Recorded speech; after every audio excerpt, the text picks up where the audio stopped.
Hey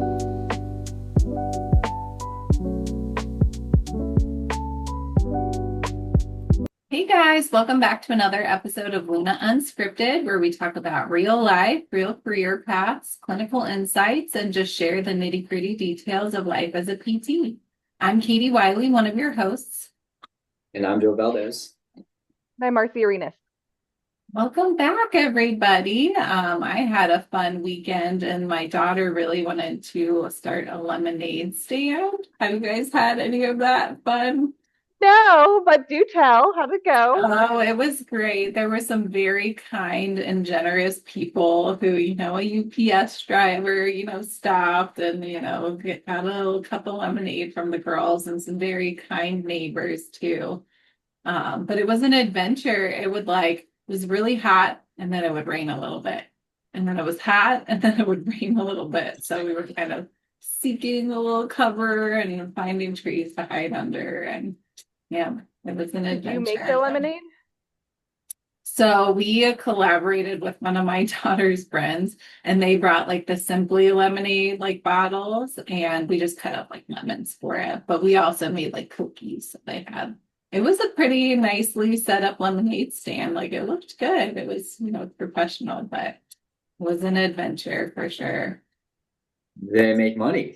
Were they happy with like how much they made? They did, I think in total. So they were out there maybe like an hour and a half, 2 hours. They made like $32.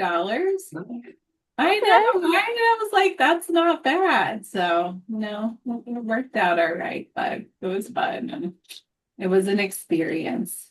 Does And the So ice how warm cream is it truck? over there in Ohio? Yeah. what'd you say? How warm is it over there in Ohio? I mean, you said it was like raining a little bit, but it's still pretty hot? So we got a ton of the wildfire smoke and it was like real hot for a while. It's been like today, it's a rainy day and that's kind of helped tame it. And it's been a little bit cooler the past couple of days. But yeah, we had a pretty strong heat wave there for a while. What does But that mean? We're Texans down here, so oh, that's true. Yeah, I mean, where it's like feeling like it's like between 100 and 110, like okay. actual temperature wise is like in the 90s, but like it gets real humid here too. So Yeah, the same here. Yesterday it felt like 109. yeah, see, all right. We can commiserate some. It's not like Yeah. that often, but my Do you hair get an does ice some. cream truck coming through your neighborhood? The only time I've ever seen in the wild an ice cream truck was up north. It was in Michigan, but it was up Well, north. yeah, for sure. Like regularly. We have Yep. Mr. Ray's around us. So I know Mr. Ray. We've chatted before, but yeah, the kids get excited. Joe? I feel like they come mostly. I mean, I grew up in Oregon, so like we had some there a little bit, but here in Texas, I mean, mostly like around events. Like if there's, a fair, like some sort of community event, then there's usually like a food truck ice cream person there. Sometimes they'll drive through like a park if it's like busy or like through like sporting events for the youth, but not really around the neighborhoods. Yeah, same. Same Oh, here. that's so interesting. Yeah, we definitely like the kids will hear like the far off music and they're like, it's coming. I know it's coming. Get ready. And then run outside. Summertime joys around here.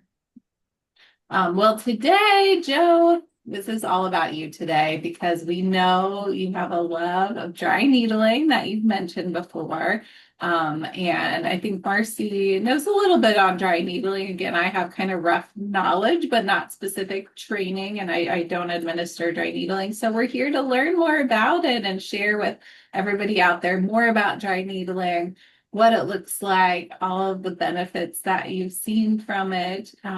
But yeah, let's maybe get started on like how long have you been dry needling, and why you kind of got interested in that. What's your interest? Yeah, yeah. So I got exposed to dry needling when I was still getting my observation hours for PT school. Oh, So, wow. this was in my probably 2014, 2015. And so 1985. it's still like a fairly new concept for physical therapists. And so I got to see it firsthand. I actually got dry needled by a couple clinicians who were still trying to get their hours because they needed to practice and log a certain amount of hours. And I thought it was really cool, kind of weird sensation to be honest as a student, but the way they explained it seemed to make a lot of sense. And so that's kind of in the back of my head as I went to PT school. And then we had a like kind of mini course on one of our modality, or I guess our modalities class.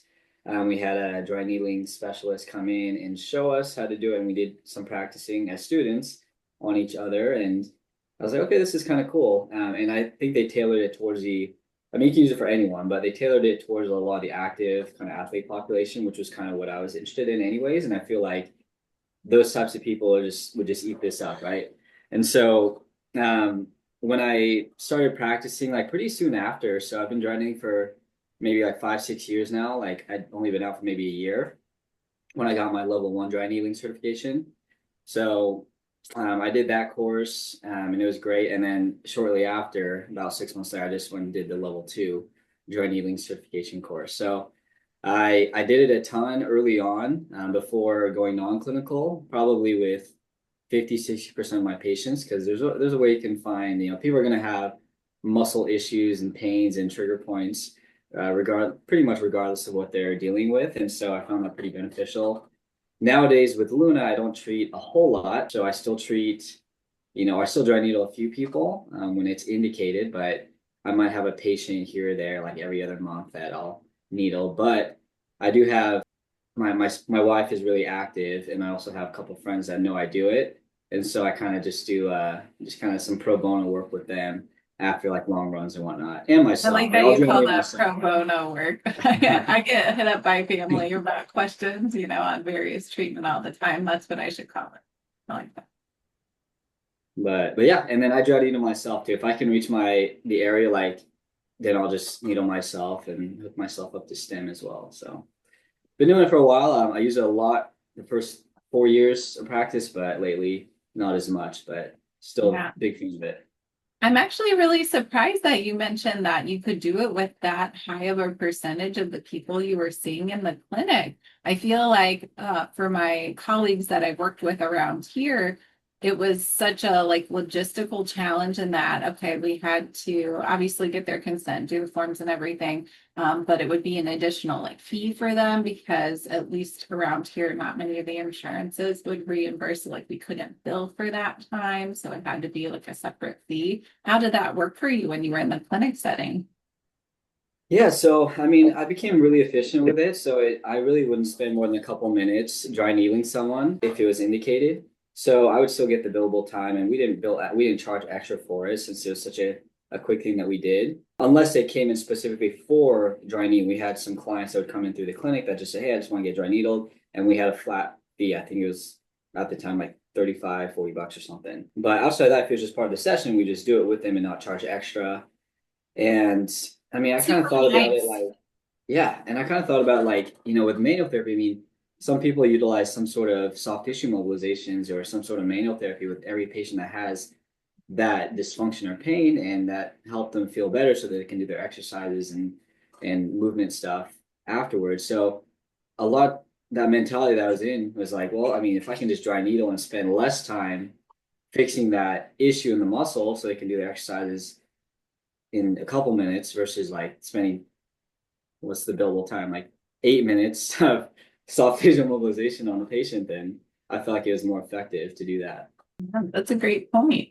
Well, I know you already talked a little bit about, and this is something I don't know all of the specifics about, the different like levels of training. Can you talk us through like the different levels of the dry needling certification, what that looks like in regards to like class time and training, and kind of what you learn at each level along the way?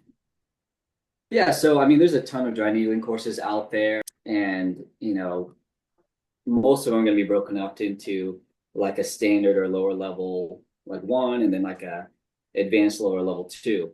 For my level one, I did it through a company called IAR, so it's the Institute of Athlete Rehabilitation. So it is focused more on the active population, and the guy that runs is actually, I don't know if he still does, but he did some PT work for the Houston Texans, University of Houston. He's big into that population, and he trains a lot of staff for like professional organizations. So it would definitely was tailored towards that population more, but the concepts were still the same. So for the standard course, we did kind of just basic understanding of like where dry needling came from, the different models of dry needling, and then we would do most of the body that wasn't, I guess, like a higher risk area. So We avoided anything around like the rib cage, obviously, because of the lung field. We avoided like the SCM because, you know, the carotid artery, things like that. But we still covered, I'd say like 75% of the body. So you go in there, you kind of talk about the etiology when you would use it, and then that level one was just practicing. Like most of the time, we were just sticking each other. I probably got stuck 50 times over the weekend course. So Did you have any weird reaction getting stuck that many times? I feel like, I don't know, that would be interesting to have done to That's you. why I've never taken that course. I thought dry needling would be helpful to some patients, but I couldn't take the course because I couldn't get needled that many times, especially by novices that don't know what they're doing.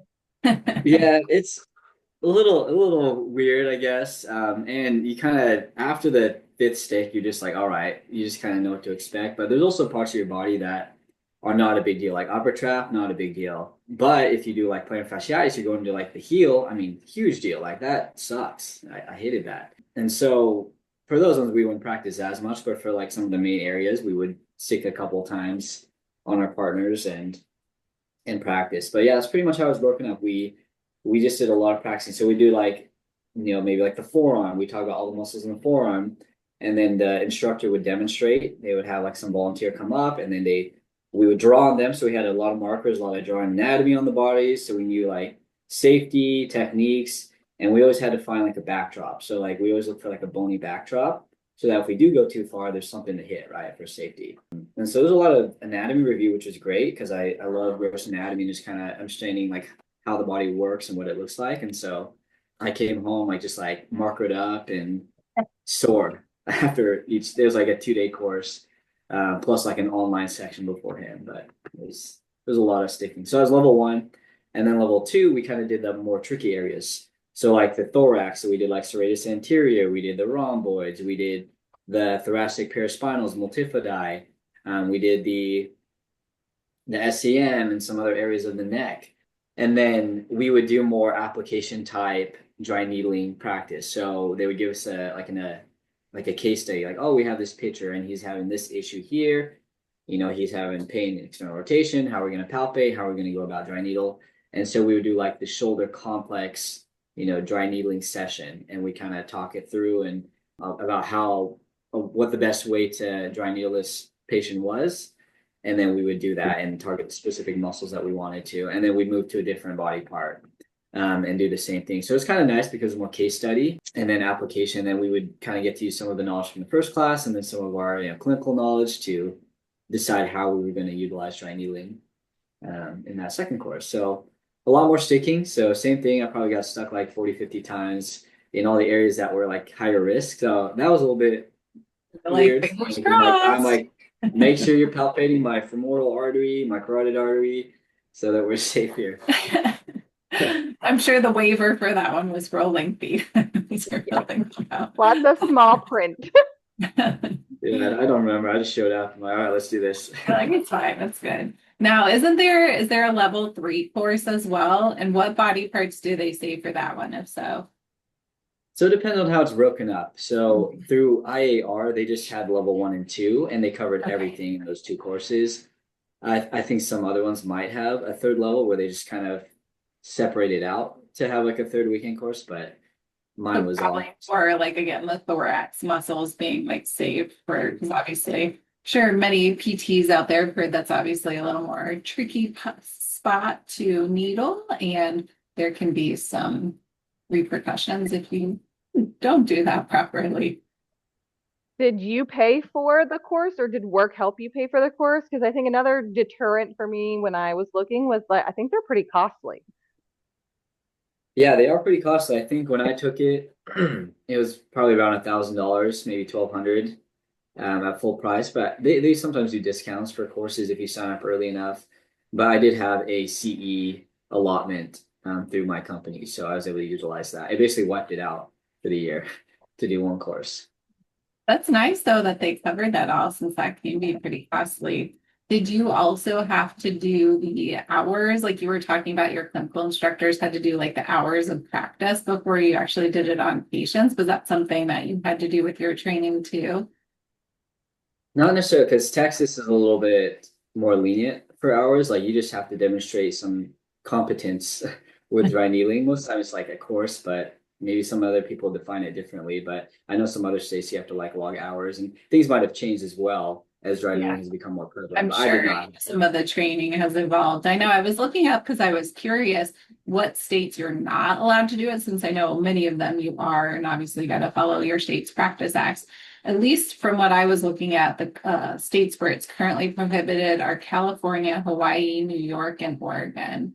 At least from doing some rough searching this morning. So Yeah, that seems about accurate. I think when I took the course a few years ago, there were more states that were kind of in the process. But yeah, those are the four, I think. But Oregon actually is, I think they're starting the process to start to allow it, is as last I heard. So they're not there yet, but I know they're in the works to get that approved. But yeah, California, New York, and Hawaii are behind for that approval. What do you tell? So a question I got a lot. So I didn't dry needle, but other people in the clinic did. So I would send them to that therapist if they needed dry needling. But I got a lot of the times the question of what's the difference between acupuncture and dry needling? Yeah, that's a great question. I get that asked a lot by patients, but the simplified explanation is acupuncture is more based off of like Eastern medicine principles, whereas dry needling is more of a Western medicine principle. So with acupuncture, it's more so targeting certain meridians and they don't go as deep. So the idea is if you go superficial in these like meridians, the body will eventually like heal itself by supposed to be like stimulating energy flow, right? exactly, yeah, The meridians, yeah. different energy flows and just kind of telling the body to do its job and heal itself by targeting certain areas. Now, the Western concept for dry needling is actually, the needle goes deeper. You're actually getting into the muscle belly and you're trying to facilitate some sort of twitch response if you're doing the trigger point model, which is what I use mostly. And it stemmed from kind of more Western principles. And it kind of funny, back, I forget how long ago, probably like 50, 60 years ago, maybe longer, they started studying a lot more because they would do trigger point injections in those areas where there's like taut bands of muscle to relieve pain. And they were noticing that as soon as they put the needle in before they even injected the medicine, they were getting some sort of response. And they're like, well, let's study this a little bit more. Let's see if we can do it the dry way without injecting and see if we get some sort of response. And that's kind of how dry needling started. And yeah, so that's that. I mean, there's different models of dry needling too. I talked about the trigger point model. There's the like neurophysiologic model, which is kind of the idea that a lot of our pain comes from the spine, from like nerve root impingement, which can then send peripheral pain. So that models a lot of like dry needling around the multifidi and near the nerve roots to prevent any sort of pinching. And then there was like a model called the biomedical model, which is kind of in line with the acupuncture side a little bit, where if there's areas of dysfunction, if you just stick a few needles in there, you're going to stimulate a cascade of like the inflammation and like healing responses in the body to kind of help that pain go away. Did I answer the question? I think I, I I think you Yeah. did. I think you covered Sorry, it. go on. It's good. What's the Mine difference too. between different people do like they go in and they kind of I feel like go up and down versus some people twist? Is that just like a preference of like the person doing it, or is there a difference in like what it causes physiologically? Yeah, so I think it's technique preference, but the idea of doing that is to get a twitch response. So that's how you get the most benefit if you're doing the trigger point model is to get a local twitch response, which helps relax that muscle and release that taut band within the muscle belly. And so some people do like the back and forth, which is like the pistoning is what they call it to see if they can get that muscle to twitch. Others will just twist it, but it's the same concept. You're introducing more of a disturbance to the muscle to get it to respond the way you want to. Is that where the stimulation comes in too? Like to create kind of the twitch, or is it like you implement that after? Yeah, so I mean, ideally, I'd like to get the twitch from the needle itself. I find that that produces most benefit, but I do use a lot of e-stim as well, and that's almost you're forcing the twitch to happen multiple times, right? So if you can't get it right away, then the e-stim can help. But it also produces, I feel like, a longer lasting like analgesic effect in terms of like reducing pain and Yeah. improving that microcirculation within the area. So I'm a big e-stimmer with needling, and I think people eat it up too. They love it. So I could see that. Yeah. Yeah. I've heard some good feedback from people having that. With the size of the needles, are they the same as like somebody who is doing acupuncture as well, or are they like different size and types of needles?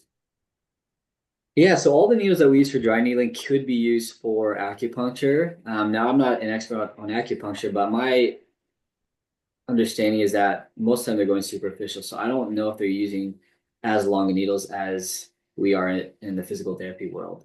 So I'll use anything from like 25 milliliters up to like 4 to 5 inches, especially if I'm getting to like the glute. And I'll use like all 4 or 5 inches, depending how much tissue I have to get through. And then the smaller ones are kind of more for like thinner areas, like if I'm doing like the masseter or maybe like the temporalis or something in the neck. I feel like But I I could mean, use the consider one. That's one I Oh, do. 100%. I feel like, yeah, that I could be down for that. yeah. What are your favorite areas or like the most effective areas that you find for people in doing this? So I'm sure just like any other technique and intervention we have, there are certain areas that tend to do better with it or we see like the best effect. What's yours? Yeah, so I think the top one that comes to mind is the suboccipital muscles in the neck. So anyone who comes in with like a tension headache and pain, I mean, everyone's already sitting in the forward head posture. They got, that extension in the back here, there's terrible muscle mechanics. Targeting those suboccipital muscles can help those headaches drastically. So that's probably the top one. I do like going after like the rotator cuff. I saw a lot of shoulder patients. And so, especially the posterior rotator cuff, that helps a lot of movement restrictions and pain that people might be feeling when they elevate or when they like rotate, anything like that. And then as I got more comfortable, targeting the multifidi along the spine, like anywhere from the neck down to the lumbar region, that helped in those specific areas, but I feel like it did help peripherally as well. So those are probably the top ones that I would need. And then I guess plantar fascia too. So I found that pretty helpful to target the plantar fascia, like right at the insertion, like near the heel. That helped a lot of those patients. Trying to convince those patients to do it though was tougher because it is a very See sensitive that area. being So super sensitive, that Yeah. specific area, I'm like, ooh, but yeah, probably so helpful. And that's, often where they get that main part of their pain there, right at the insertion point. So yeah. Okay. Are there any that you're like, I don't see as much benefit from them, or that you are like, I just kind of skip it in these areas? I mean, honestly, if there's a trigger point, if there's a knot, you're gonna You're have getting it. benefit from it. If you have pain in a muscle, you're gonna You have gotta benefit. needle Just it. needle it. I avoid the hand though. Like I feel like the hand is even more sensitive than the foot. So even if someone has some like femur pain or like what's it called, the queer veins or something, I feel like the pain to reward ratio, if that's a term, isn't that great. So I typically just avoid the hand in general because they're in pain regardless because it's so sensitive. That Usually, if definitely I makes see a sense. hand patient, I'm like, go see a OT or a CHT. This Yeah, I doesn't mean that's my exist in first my world. line obviously, is like I avoid them in the first place. But if it does come Yeah, up, then I yeah. don't do it. Let alone all the complex structures, like all in like such a tiny, like thin space, like just with, teaching anatomy, and you really like appreciate again, you're like, I know I learned all this, but like, man, there's a lot going on in there, like all crammed into such a tiny space. So I would imagine Yeah. that could be a little tricky to needle. Where Absolutely. do you get, like, now that you're not at a clinic, where do you get your needles from? And then, like, is it expensive to have your own needle set or your own stuff if like you're an independent contractor? And how do you dispose of them? Yeah. Yeah. So the needles themselves aren't too expensive. You buy them by the box, and I think they come with 100. I think I get them from the website. I think it's iSpine. Don't quote me on that, but there's a couple different ones I use. I just usually Google, and you can buy them by the box, and I'll usually buy like a few boxes, so it lasts me a while. So the needles aren't too expensive. It's maybe like $10 maybe for a Hmm. box, if that, maybe less. But then I have the eStem units, which are a little bit pricier, and I've kind of gathered those over the years. I think those would run maybe like 100 to 150, maybe more. Honestly, I don't remember. It's been a while, but those are more pricey. I have those, and then I dispose of the needles using a sharps container. So I have a sharps container that I just throw my I'm needles. wondering if you like traveled with that or kind of what that looks like. Yeah. So I do have it in the trunk of my car with my treatment table bag. It's just in there. So if I do needle, I just toss them in there. And that sharps container, the needles are so thin that I can hold like probably thousands of needles, and it's you just cram them in there. And so when I do need to dispose of them, I just go to like a clinic or like the hospital. My wife works at the hospital, so I'm just kind of there's like places to dispose of those things there. Connection. Yeah.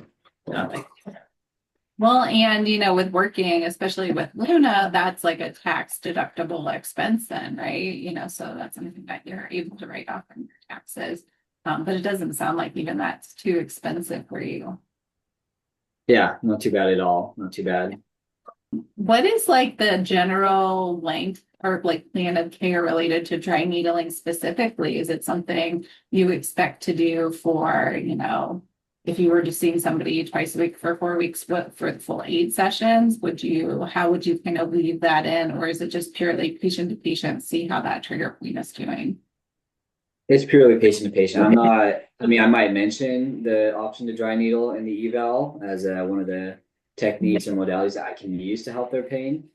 But I'm not saying, oh, we're going to needle twice a week for this long. It's they come in, if they're still having pain, I'll palpate. If it's still hurting, if they're still having a restriction, then I say, okay, we can do it if it's helpful, right? And most times it is. So we'll just do it until there's not really an active trigger point or they're not really restricted in their motion. And at that time, I'll say, hey, we don't really need to do it anymore. We can just kind of focus on the movement and strengthening part. And that makes sense to them. So I guess that kind of like with any manual therapy, I know dry needling doesn't, some people don't say it's manual therapy, but with any hands-on technique, you're probably doing a little bit more early on to kind of get that buy-in, reduce pain, all that stuff. And then you try to wean them off as they move forward to be more independent. I feel like that's a unique thing about the profession of physical therapy as a whole is like we want to obviously make you feel better, but then we also want to arm you with like the tools to be able to long-term sustain yourself. And so you're not having to come see us continuously for years on end that can get over the hump with it and manage things on your own too. Yeah. But then you get those patients like in the clinic that they respond so well to dry needling that they're not even a patient anymore. And so they would have that cash rate and they would come in maybe every few months. So like, okay, I'm just tightening up in my upper trap again. Can I just pay you the fee and just needle me for 15 minutes? You're like, okay, sweet. And they leave and they, are good for another few months and come back. So I need to implement some sort of, side hustle, like cash practice for dry needling or something. I think that I could definitely, market that and have a niche with that. Makes sense. Right. Well, you're obviously sticking needles into people, so there have to be some like interesting stories or interesting like reactions from patients. What's like the most funny or like craziest kind of reaction that you've seen from someone? Yeah, I mean, I can't think of anything too crazy. I mean, most of the people that accept to be dry needled, we've talked about it and they're kind of on board already. And I try to give them a good breakdown of like what it could feel like, what the expectation is, potential soreness afterwards, maybe there's some bruising if their body responds that way. But I think the coolest reaction I've had is when people who have never heard of it before, I suggest it, we talk about, what it could do. And I always do like a pre-test treatment, post-test, not with just dry needling, but with anything. And it's always funny watching that, especially like for like shoulder, that's like the easiest thing to measure, right? Like, let's see how you can lift your shoulder. Let's needle it and see how you can lift afterwards. And anytime I get someone that goes from like 90 degrees in pain to like full motion with like 0 to 1 pain, they call me like a magician, or they say like, "What's this voodoo magic?" Like that's probably the funniest reactions when You're people are like, so yes, I shocked. am. Yeah, with like how well it works in the moment, right? And so people have like called me, just like in disbelief. But then I have to explain them like you'll feel great now, but if we don't get you stronger or change this, you're probably going to go back to feeling how you were. So I try to make sure that it's not like a one-time fix deal. That's always what I mention with like any manual work too. I'm like, yes, you feel great now, but it's just going to go back to that if we don't solve kind of the underlying So I you was never had, oh, go ahead, Marcy. I was dry needled in PT school. I had a rotation where she was a sports PT, and so we did a lot of kettlebell training. Without kettlebell knowledge myself, I was like, yeah, I can swing this, use my back and not my hips. And so was basically the patient all of the next day because I couldn't move. And so she was dry needling my multifidi, and she was like, okay, this is a newer thing. This was like a decade ago for the clinic. We want other patients to start it and like it. So you can't make like screaming noises and you can't make owl faces and things like that. And it hurt. And so I was just like, that's great. But I was wanting to scream the whole time. Well, because you were so acutely flared up too, right? True. Yeah. So I'm surprised, Joe, that you never had anybody with like an interesting response. I know in the clinic I worked in, and it, just patients that we saw, I specifically remember somebody who had a really like sympathetic response where like they were sweating, like a diaphoretic response. They were sweating profusely and feeling like really like worked up and anxious, though they themselves weren't like anxious going into it, but it was just something with that like the sympathetic response of I forget the body part they were working on, but yeah, it was like how it's just an interesting reaction, when you're affecting the tissue, the fascial system, the myofascial system. I feel like is so interesting and so complex that you can get those links It and is reactions. Joe. Joe is a very relaxing person. That's as true. is. So Probably your explanation, like going into it and leading into it, was probably really helpful for your patients doing that too. I like to think so. Maybe just my presence just like offset any sympathetic response that they. No, I mean, now that you mentioned, I think I've had a couple people that maybe sweat a little bit, but I don't think it got to the point where they were like, amped up or anything. Now I have had people who I'd say for most of the people, they get a beneficial response of varying degrees. There's a small percentage that, or maybe like a moderate percentage that maybe you're just kind of indifferent to it. And so we just try it once. We're like, I don't really feel a big difference. And then we just don't do it again. But then there is a small percentage, at least with me, I'd say like 5% or less probably, where they're like, oh, I feel worse. And that's always a bummer because most of the time I have really good success and they're just like, oh, all right, your body just didn't like it. So we're just not going to ever do it again. But I feel like some of those people are kind of more of the sorry patients, the dramatic type, I guess. So they're the ones that complain about a lot of stuff. But yeah, that's always tough when people are a little more flared up after an intervention. But obviously, you're trying to help them out. Now, are there different acuity levels that you find more success with, like in regards to where people are in their injury and how much pain they're in, where dry needling can be more or less effective? I mean, I use it across the spectrum, so I might need to pay more attention to it because I've had people come in who had just injured themselves, and as long as it's not like post surgery, because obviously for that I want to wait a certain amount of time. Yeah. But if it's just like a minor injury that they like pulled a muscle or something, like I've been able to help them feel better then. But I've also helped people who have dealt with like chronic pains for like the longest time, and so I don't know, maybe I need to deal with my own little case study with patients and figure that out. But I found it helpful across the board there. Have you found a lot of good like research related to dry needling and just efficacy for certain body parts or certain situations? I mean, there's still not a ton of research, I think, for dry needling. I think a lot of it is still on like the weaker side for evidence. But I think with anything that's newer, I'd say within the last 10, 15 years, needs time for those studies to kind of develop more. But I have started to see it more in the CPGs and those practice guidelines. For example, low back pain, I know has mentioned something about dry needling being beneficial for patients in helping those pains chronically and acutely. And there's a couple other body parts, can't remember off the top of my head, but they're starting to throw those into those CPGs and research articles for its efficacy.